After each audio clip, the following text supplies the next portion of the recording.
Un jour, les serviteurs d'Isaac creusèrent un puits dans la vallée et ils étaient couvrir une source.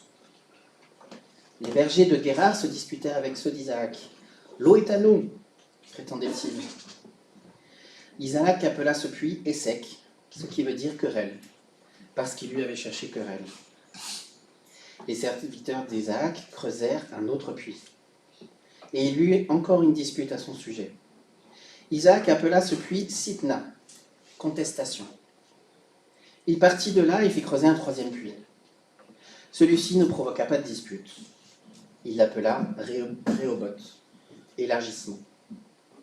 Il disait en effet, le Seigneur nous a mis au large pour que nous prospérions dans le pays. Il partit de là pour Beersheba. Le Seigneur lui apparut la nuit suivante et lui dit, « Je suis le Dieu de ton père Abraham. Ne crains rien, car je suis avec toi et je te bénirai. Je multiplierai tes descendants à cause de mon serviteur Abraham. » Isaac construisit un autel à cet endroit et il pria le nom du Seigneur en l'appelant par son nom. Il y dressa ses tentes et ses serviteurs creusèrent un autre puits. Amen. Alors j'ai lu dans la Genèse, vous imaginez bien, au chapitre 26, les versets 19 à 25. Et non, je ne vais pas vous faire une prédication sur le creusage des puits. C'est vrai qu'il y a beaucoup de puits dans ce passage. Encore qu'on pourrait trouver une image, vous verrez près.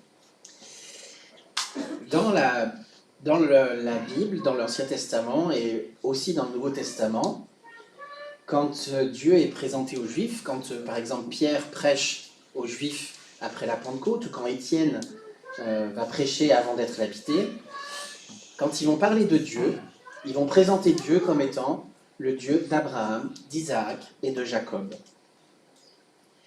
C'est intéressant qu'on présente Dieu en disant que c'est le Dieu d'Abraham, d'Isaac et de Jacob. Ce n'est pas juste le Dieu d'Abraham, parce qu'il y a quelque chose dans la filiation de ces trois patriarches, dans l'expérience de chacun de ces patriarches, que Dieu nous a légué cet héritage pour qu'il soit un message pour nous, pour qu'il puisse nous servir, pour qu'il puisse nous enseigner.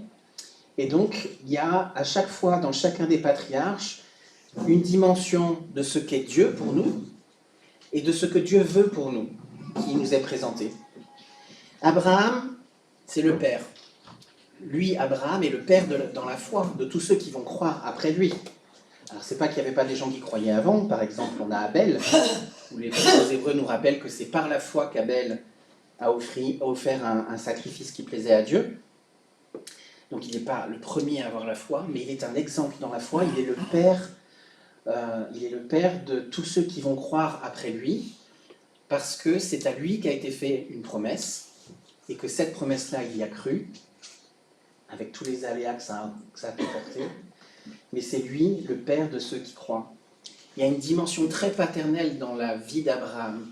Et Abraham, lui, expérimente beaucoup la dimension de la relation qu'on a avec Dieu, qui est centrée sur la paternité de Dieu. De ce Dieu qui protège, de ce Dieu qui prend soin, ce Dieu qui a un projet pour chacun d'entre nous, un dessein pour nous qu'on ne peut pas comprendre. Et quand nous répondons à l'appel de Dieu, nous le suivons sans savoir exactement où il nous amène, mais avec foi, nous répondons « Oui, Seigneur, tu as les paroles de la vie », et pour le reste, on te fait confiance. Donc un dessein pour nous, mais aussi un dessein au-delà de nous, un projet de Dieu qui nous dépasse.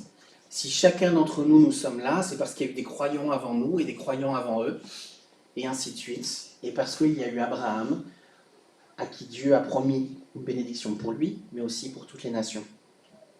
Donc Abraham, lui, c'est plutôt le père, l'expérience du père. Isaac, ça va être plutôt l'expérience du fils. Isaac, c'est lui le fils de la promesse. La promesse qui a été faite à Abraham se réalise en Isaac. Et Dieu se fait connaître à Isaac comme étant, vous avez noté dans le texte, « Je suis le Dieu de ton père Abraham ». Donc quand Dieu se fait connaître à Isaac, Isaac est le fils de. C'est le fils d'Abraham. Et ensuite, Dieu dit à Isaac, « Je vais te bénir à cause de la foi de ton père.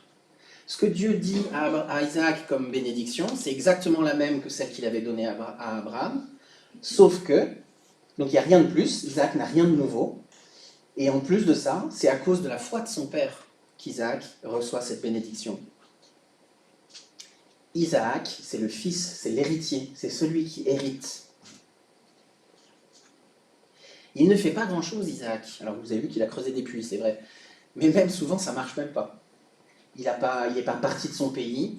Il n'a pas eu une démarche de foi exceptionnelle. En fait, même souvent, il est silencieux et obéissant. On ne sait rien de son enfance, à part le jour où Abraham était à deux doigts de le sacrifier. Il a vécu ce moment-là, Isaac, il était là lui aussi, mais de l'autre côté du couteau. À part ça, on ne sait rien de son enfance, et même dans cet épisode-là, il est quasiment silencieux, il ne dit qu'une phrase, et il est obéissant. On ne sait pas comment il a vraiment réagi à la mort de sa mère, on sait que son mariage va le consoler de la mort de sa mère, mais on ne sait rien d'autre de ça. Et même pour son mariage, c'est quelqu'un d'autre, un serviteur, qui va aller chercher celle qui sera sa femme, Rebecca, ailleurs, qui lui ramène. Alors on sait qu'il va l'aimer, qu'il va l'épouser et qu'il va l'aimer, tant mieux. Mais lui, il n'a joué aucun rôle là-dedans. Il n'a fait que recevoir encore une fois. Et bien qu'il aime sa femme, il va être berné par sa femme. Il va se faire avoir. Il va se faire avoir par sa femme et par son fils. Notamment, vous connaissez l'épisode où Jacob... oui, c'est ça, Jacob et Ésaü. Donc Jacob est le second, la bénédiction devrait revenir à Ésaü, la bénédiction pour l'aîné. Et en fait, Jacob va tromper son père sur le conseil de sa mère pour pouvoir avoir la bénédiction à la place d'Ésaü. Donc même là, il se fait encore berner. Il n'y a rien d'extraordinaire, cet Isaac. Il va faire les mêmes erreurs qu'Abraham. Les erreurs d'Isaac qui nous sont rappelées sont exactement les mêmes que celles qu'Abraham avait faites. Souvent, alors c'est pas le cas ici, mais souvent il va même creuser les mêmes puits, les puits que Abraham avait creusés. Et bien Isaac va revenir derrière et va les recreuser à nouveau. Et il sera même enterré dans le même tombeau que son père, vous voyez, jusqu'au bout, jusqu'à la fin de sa vie. Isaac, c'est le fils d'Abraham, c'est le fils d'eux. Et même pendant l'expérience du sacrifice, il faut voir que Isaac reçoit la grâce de Dieu. L'expérience, on la voit souvent sous l'angle d'Abraham et de sa foi. Et on en a parlé la dernière fois de cette épreuve qu'il a traversée, de ce test de sa foi qui va l'amener à l'étape d'après.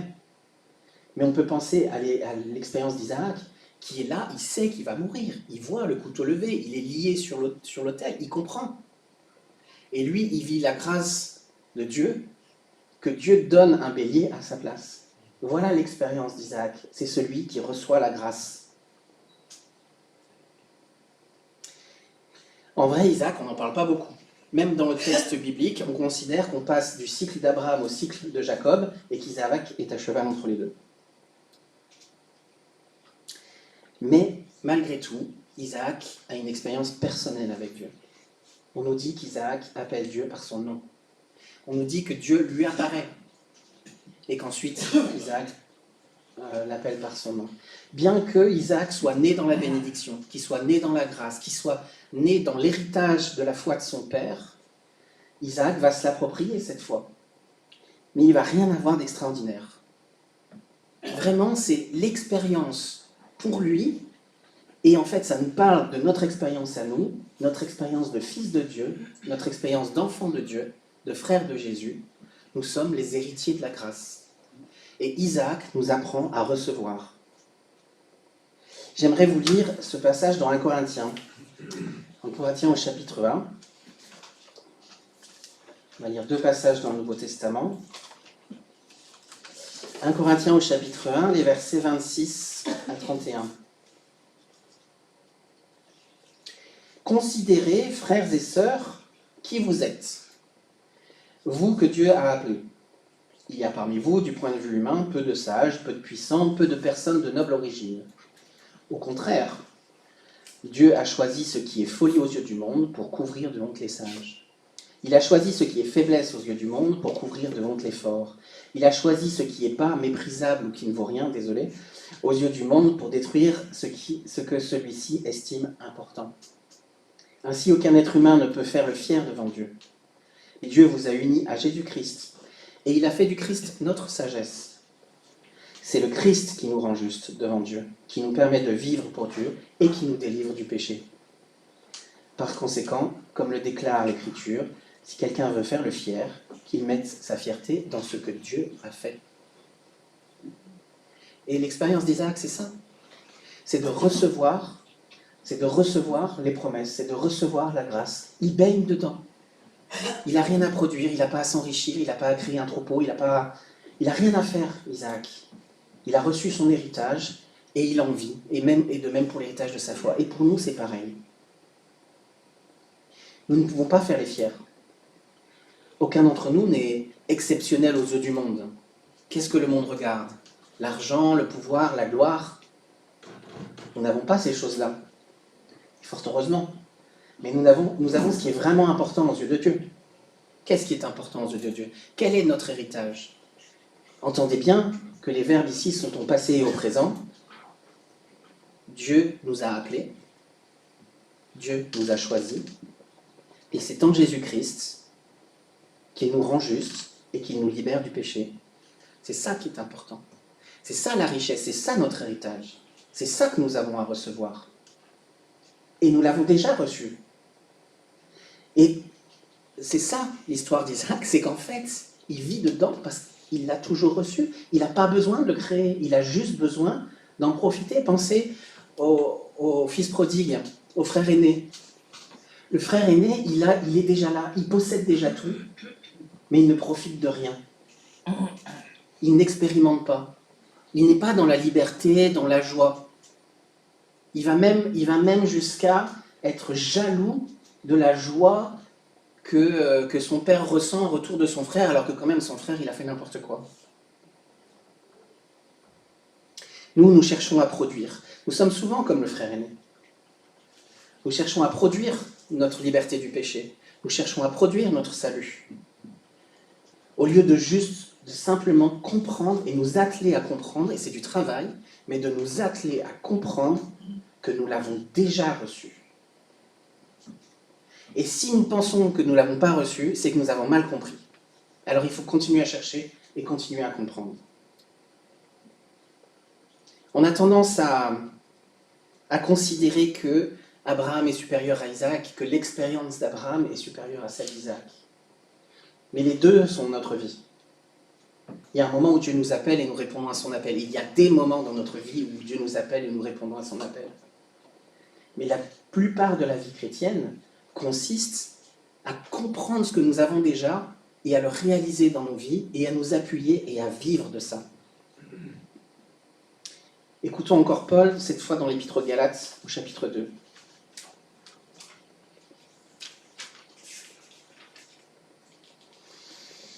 Les versets 19 et 20.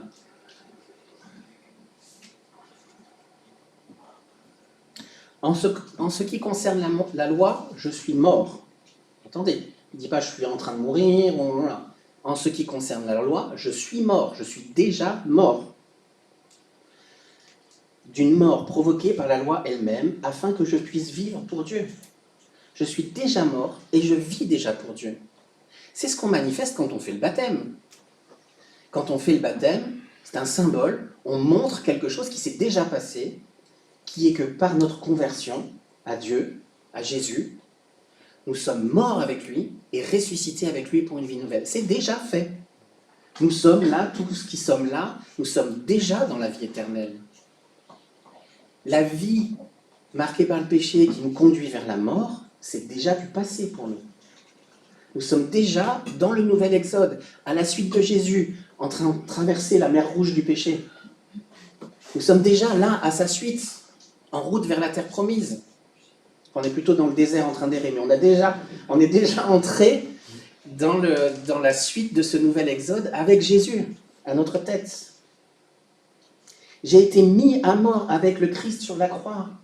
J'ai été au passé, j'ai été mis à mort. Je suis déjà mort pour le péché.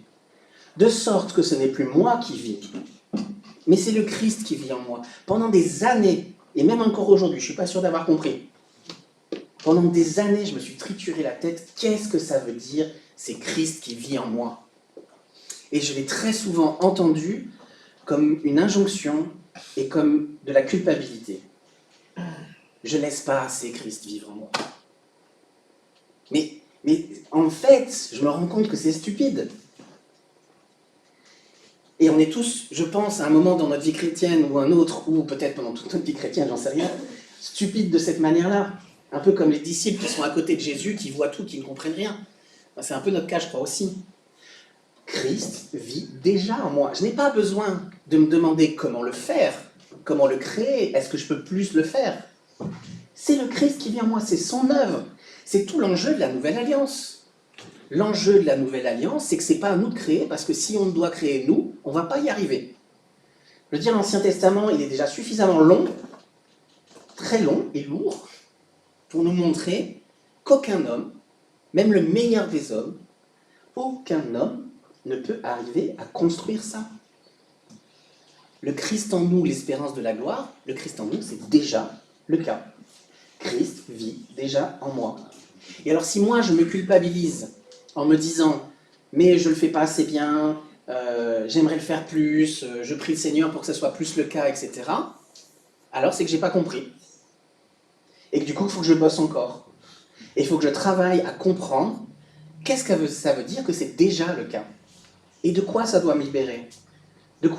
En quoi ça doit m'ouvrir à une nouvelle forme de relation avec Dieu si ce n'est pas déjà le cas?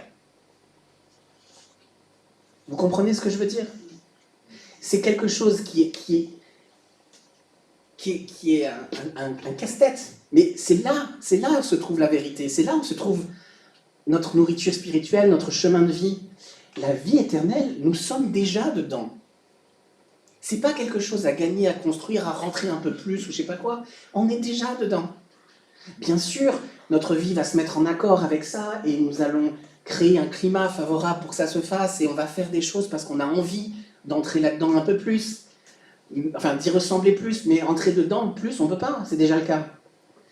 C'est exactement la même chose avec l'amour de Dieu. Je vous ai dit un bon million de fois, on ne peut rien faire pour que Dieu nous aime moins, et on ne peut rien faire pour que Dieu nous aime plus. Parce que la raison de l'amour de Dieu pour nous, elle n'est pas en nous, elle est en lui. Dieu est amour et il nous aime. Qu'est-ce que vous voulez changer à ça? Est-ce que je vais être assez prétentieux et orgueilleux pour croire que je peux faire quelque chose qui va changer la nature de Dieu et son sentiment à mon égard? Ça, c'est quand on pose comme des êtres humains. Un enfant, quand son père le gronde ou quand sa mère le gronde, pendant cet instant-là, il a un doute sur l'amour de ses parents. Bien sûr, ses parents vont le rassurer après. Mais au moment où on est grondé, on n'est pas sûr. Eh bien, on est un peu comme ça avec Dieu. Au moment où Dieu pointe du doigt le péché dans notre vie, on n'est plus sûr qu'il nous aime. Alors qu'en fait, oui, bien sûr. Et c'est justement parce qu'il nous aime qu'il nous montre.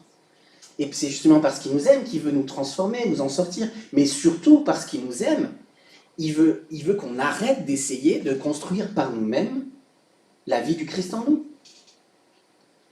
Ça n'a aucun sens. Elle est déjà là.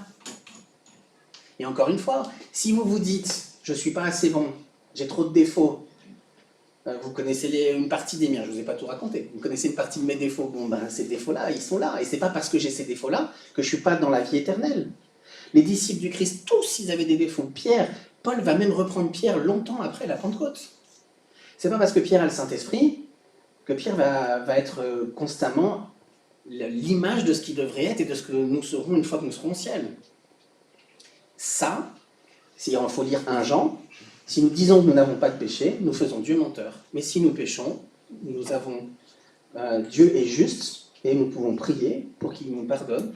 C'est comme le lavement des pieds. Le lavement des pieds, il dit à ses disciples, vous n'avez pas besoin d'être purs, vous n'avez pas besoin que je vous nettoie en entier, vous êtes déjà purs parce que vous avez cru à la parole. Vous avez besoin juste qu'on vous nettoie de la poussière du chemin. C'est ça dont nous avons besoin. Mais d'abord, il faut qu'on comprenne. Jésus dit, est-ce que vous comprenez ce que je vous ai fait en Jean 13, au moment du lavement des pieds? Moi, je crois que j'ai du mal à comprendre, en fait. Voyez comment Pierre réagit. Pierre refuse que Jésus lui lave les pieds. Moi, je serais exactement pareil, j'en suis sûr. Je dis, wow, wow, wow, wow, wow, c'est pas à toi de me laver les pieds, ça va pas bien la tête. C'est toi le maître, moi le disciple. Et Jésus, il lui dit, mais il faut que tu acceptes que je te lave les pieds. Et je pense que si j'avais vraiment compris ce que c'est la vie par la foi, par la grâce, la vie en Christ, je devrais faire face à ça, à comprendre que c'est difficile d'accepter que Jésus me serve, mais une fois que je l'ai accepté, ça change tout. Ça change tout. On ne peut plus regarder sa vie de la même manière, on ne peut plus s'attacher aux mêmes choses, on ne peut plus... Je discutais avec quelqu'un ce matin qui me parlait de se libérer des carcans, mais c'est ça. Ça nous empêche de nous empêtrer dans... Jésus, il est là pour construire un pont vers le ciel, et nous, on construit des labyrinthes qui rendent le pont un peu plus difficilement accessible. C'est ça que nous faisons de notre humanité. C'est naturel. Je veux dire, il ne faut pas qu'on se flagelle à cause de ça, on n'est pas pire que les autres, ni meilleur ni pire. Mais nous, on construit des labyrinthes dans lesquels on s'enferme, on se culpabilise, on essaye de construire, on fait des efforts, etc., etc. Et on oublie de prendre le pont. Mais on a toute notre vie chrétienne pour le faire. Et on a un bon berger qui a envie, qui va venir nous chercher. Il ne nous donne pas la responsabilité. Heureusement, sinon on n'y arriverait jamais. Le bon berger nous appelle, il frappe à la porte. Apocalypse 3:20, voici je suis à la porte et je frappe, celui qui entend ma voix et qui ouvre la porte, j'entrerai chez lui, je souperai avec lui et lui avec moi. Ben ça c'est dit à des chrétiens. On l'utilise dans l'évangélisation, ça marche aussi. Mais c'est dit à des chrétiens, entendez bien le. Le bon berger vient, il vient nous chercher. Il frappe à la porte et si on s'égare, il vient nous récupérer. C'est lui qui veut nous conduire, c'est sa responsabilité. Il faut qu'on arrête de croire que c'est notre responsabilité de créer la vie chrétienne en nous. Une fois qu'on a compris ça, ben on est libre. On est libre pour jouir de la relation avec Dieu, avec un Dieu qui nous aime, avec un berger qui nous aime, qui a envie de nous nourrir. Et alors on peut entrer dans une vie chrétienne peut-être tout autant active, peut-être moins, peut-être plus, je n'en sais rien, mais beaucoup plus libre. Moi qui vous dis ça, j'ai besoin de l'apprendre, vraiment. Et si vous ne savez pas pourquoi prier pour moi, alors priez pour ça. Pour que je puisse comprendre à quel point c'est déjà le cas. À quel point Christ vit déjà en moi. Et que j'ai besoin de me détacher de cette vision de labyrinthe où je m'enferme en me disant je ne suis pas assez bien, je devrais faire plus d'efforts, et que je puisse vraiment recevoir ce que le Christ a fait en moi, ce que le Christ a fait pour moi, ce qu'il fait déjà en moi, là où il est déjà là. C'est ça le combat de la foi. Quand Paul parle du combat de la foi, il ne parle pas de convaincre les autres. Jamais. C'est jamais ça. Il ne parle pas d'être pur. Non. Il parle de garder la confiance que Dieu m'aime et que Dieu me fait grâce, que l'évangile, c'est l'évangile. Et que quand les Galates, justement, ils sont dans cette situation-là, Paul le dit aux Galates parce que les Galates ont besoin de l'entendre, que Christ vit déjà en eux, parce que justement, ils se disent on a besoin de faire des choses. Ben, il les insulte, il leur dit tête creuse. Alors, oui, c'est sûr, on est des têtes creuses. Hein, ça. Spirituellement, on a besoin d'apprendre. On est orgueilleux, souvent, on pense qu'on sait, on pense qu'on connaît. Si à 80 ans, on pense qu'on a fait le tour de la vie chrétienne, peut-être qu'on n'a pas compris la vie chrétienne. Qu'est-ce que t'en penses, Thérèse? Angèle? Vous qui êtes arrivés à cet âge honorable, et jeune encore.